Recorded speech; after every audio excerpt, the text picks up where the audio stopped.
Martin Fitzwater breaks down the peptide and PED protocol he followed for the 2025 bodybuilding season. Martin Fitzwater's rise in the men's open rankings has made him one of the most talked about names in the division.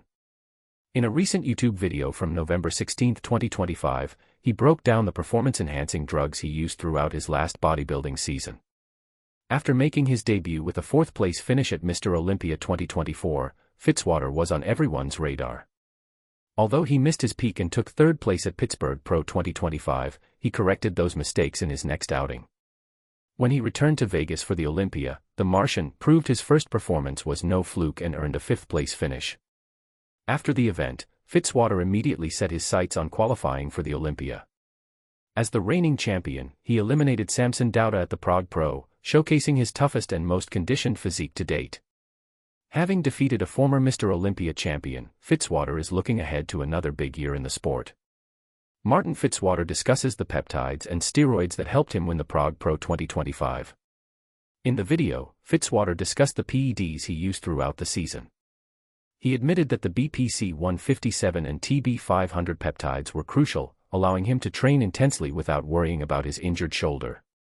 I will also mention something that has been a huge factor over the last year in this shoulder, at least. I underwent treatments for injectable tuberculosis and PCB, and that made a huge difference. This shoulder was completely wrecked during college. I tore my labrum, and it went completely behind me, my body threw me to the ground. It ripped my shoulder open. I've always had problems with it. That's partly why I have this forward and lateral mobility issue because of my shoulder. He explained that they helped his mobility, allowing him to get into position for important lifts throughout the preparation. The BPC and all that has made a radical difference, and that's what has helped me with my mobility, being able to position myself without pain, because I've been able to do it now with the BPC and the TB. Although he had some success with Winstrol, he avoided it this year as it was wreaking havoc on his digestive system. At the beginning, during certain preparations, I had some experience with this.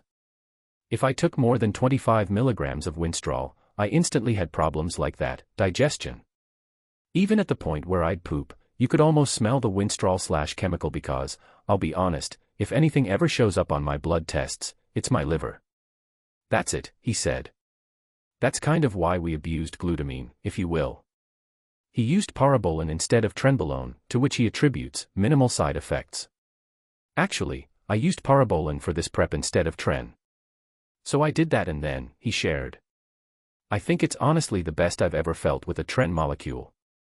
There were only minimal side effects, but I also always feel a little jittery or anxious with tren, and I felt like that was kind of eliminated with tren hex or parabolin. I kept that. I also made some MOS-P, and we kept Anavar, Winstrol, and Proviron. Fitzwater cautioned against the unpredictable nature of supplementation, emphasizing that it is a give and take. It's definitely a game of mutual compromise. There's certainly no rhyme or reason why sometimes being hardcore works and why sometimes being hardcore, your body fights tooth and nail, but it's really that every day you wake up and your body tells you what you're going to do, you just have to match its attitude. Fitzwater isn't the only elite bodybuilder to reduce steroid use. Rich Gaspari, the very first Arnold Classic winner, 1989, has also weighed in on performance-enhancing drugs. Unlike in his time, he warned that many steroids are now counterfeit and manufactured in underground labs. Fitzwater believes this PED approach guided him to gold at the Prague Pro 2025. However, he does not underestimate the importance of regular blood tests to ensure his health.